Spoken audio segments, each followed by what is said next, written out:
And congratulations for putting on a very important and very useful and interesting forum and discussion. I just wanted to, I really appreciated the comments, the presentation from Ambassador Santa Romana, and also the comments from Professor Lim. In terms of this whole framework of rebalancing foreign policy and also economic policy, because what we are discussing in terms of the pivot to China, i.e. the China question, is with the qualifications that Professor Lim presented of the BRICS, such as Brazil and India, the China question is probably one of the key questions of the 21st century. And I think it's very hard for us to come to any quick, hard and fast conclusions on how this will develop in the next few decades. And globally, there's a rebalancing.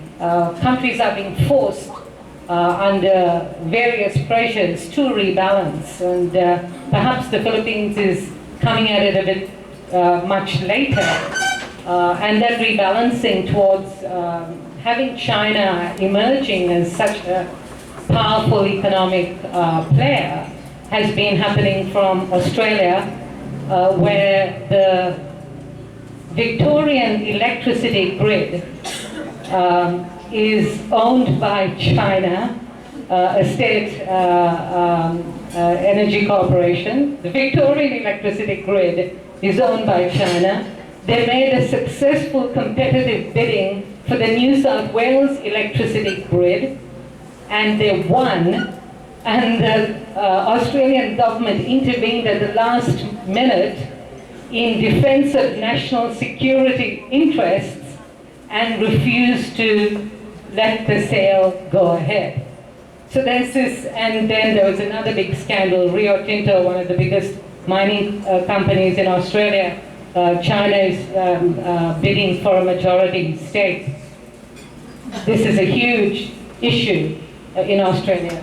To Africa, where there has been over several decades Chinese investments competing with the traditional investments from the north, as well as the more emerging investments from Brazil and India. And just a quick point on India. Well, we know Silicon Valley has moved to India, and Brazil is also, as we know, a competitive player in Latin America, but also outside, such as in Africa. So this rebalancing is already taking place, and countries and regions have used a certain margin that the China factor has provided to chart a certain course which gives them a relative independence in terms of their economic policy trajectory. And I'm saying this all very qualified because it is a margin, it is a relative economic independence and so on, because we know the level of integration of China into the economies of the North, how dependent China is on the markets of the West, and so on. However, so it does provide us that opportunity, but as other speakers have pointed out, I think the key challenge is how do we leverage this opportunity? How do we leverage this opportunity?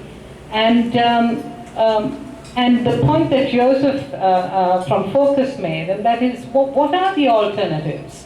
When we talk about an independent economic policy, what do we mean? And I would argue that what we are talking about is something that is independent of the neoliberal paradigm, the dictates of the homogeneous almost homogeneous influence of neoliberal programs over global economies without exception, including China's.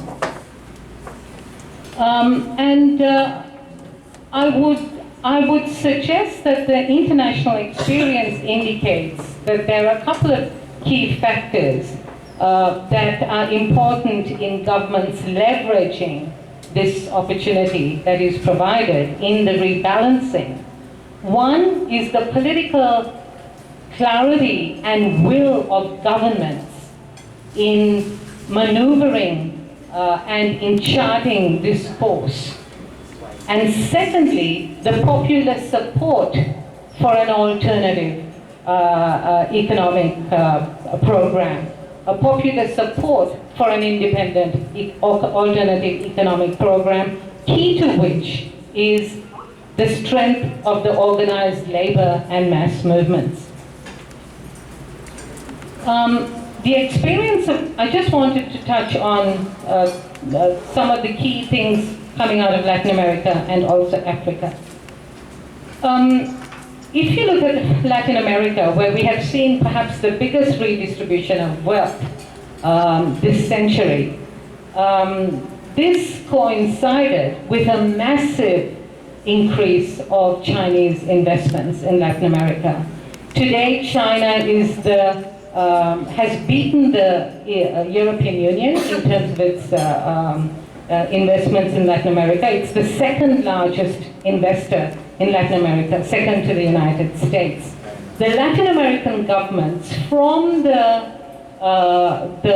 pink tide in Latin America, if you like, from the pink of Brazil to perhaps the more redder Venezuela and Bolivia, have leveraged this, have leveraged this very significantly in terms of charting an alternative national and regional economic course. But Venezuela has big problems. Bolivia is, even the World Bank acknowledges today, is one of the most successful economic stories of Latin America, with all the peculiarities of a small economy and so on. And Bolivia is leveraging this very, very much. Morales has just signed a massive multi-billion-dollar program with China, and they have leveraged it very consciously against US investments, as a counter to US investments, not against, as a counter to the dependency on US investments and on the US economy in Latin America. And this has become a major political issue in Latin America and more recently in Bolivia, where the United States is aggressively opposing Chinese and Russian investments in Bolivia today, aggressively opposing it. We need to expect this in any rebalancing in the Philippines. There is an aggressive intervention in Bolivia by US interests opposing Chinese and Russian investments. And the Bolivian opposition, which is aligned with the US, various US interests, has come out stating that they will sabotage every possible Chinese project in Bolivia. So there is resistance. We should expect that opposition.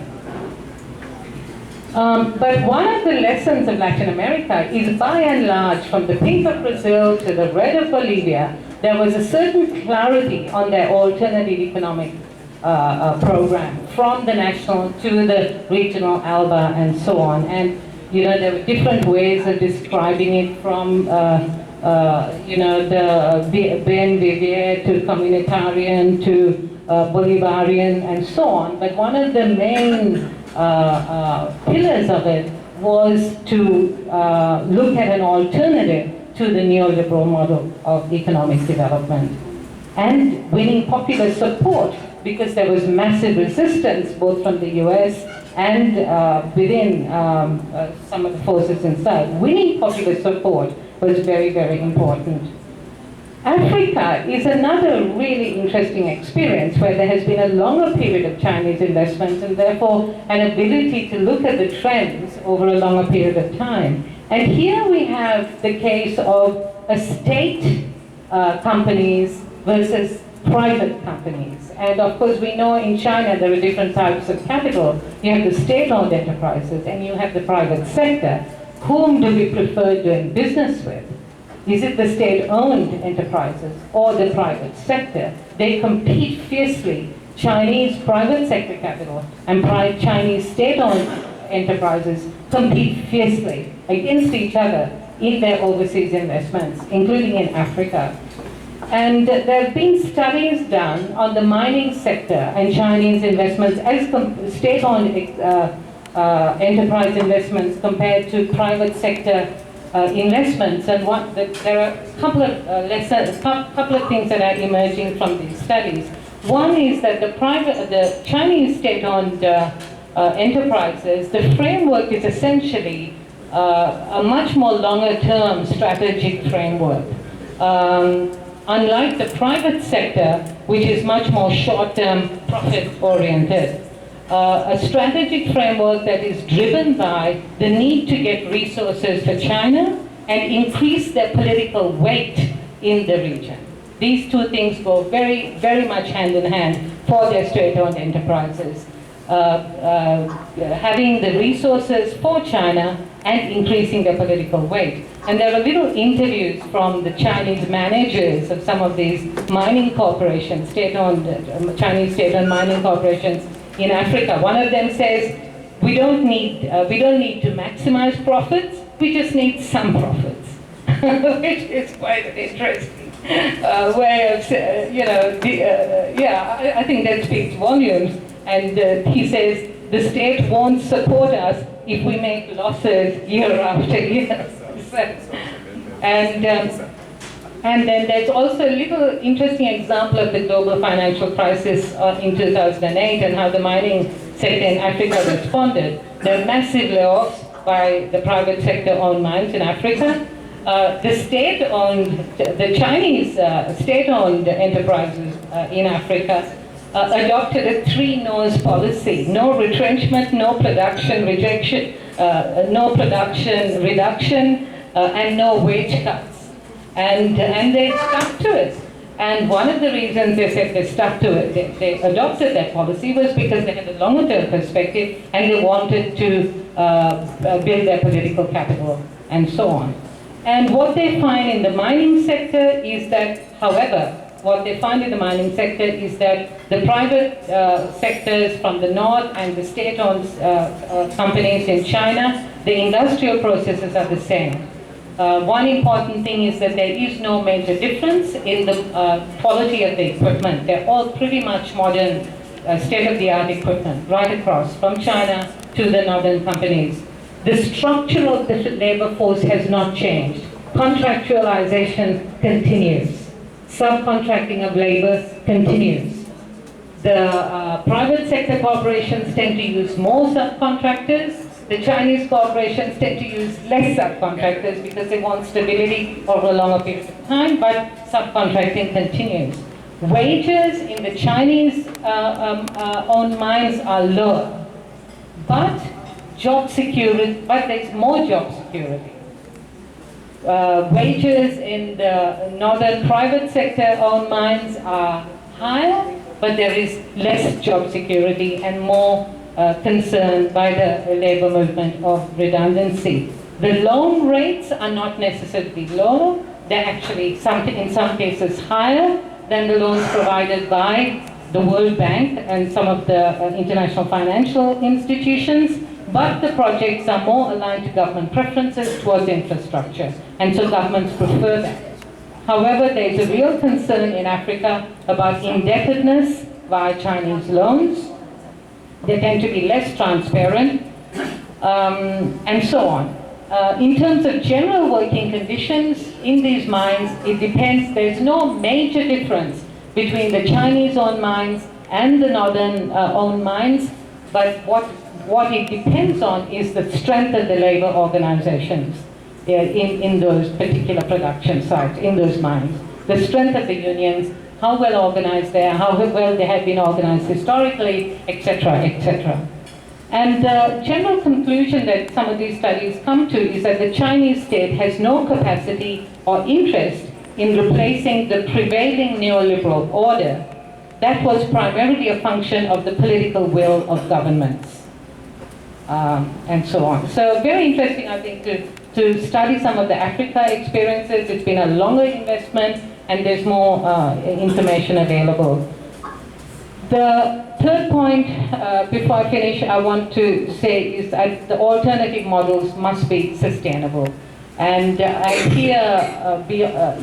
think this question of renewable energy investment is something that we really need to look at from the Philippine end, partly because, well, China, as we know, is a global leader in renewable energies, and according to International Energy Agency predictions, by 2021, almost more than 1/3 of the world's capacity in solar and wind will be in China. In research and development, China is today leading the world in terms of investments in renewable energy. It invests as much as the European Union in research and development in renewable energy, but the European Union investments are going down. The Chinese investments are going up. I think China invests about $5 billion a year in research and development in renewable energy. The US is way behind at around $2 billion a year. And there's as comrades know, there's this interesting trend of decoupling, what people in the environment movement call decoupling that's taking place between carbon dioxide emissions and GDP, the traditional GDP. Ways of measuring economic growth. And the part of this decoupling has been driven by China and China's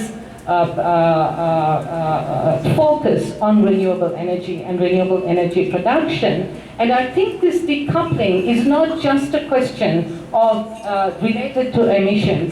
It is also a trend related to an industrial sector that is taking off a little bit independent of the prevailing economic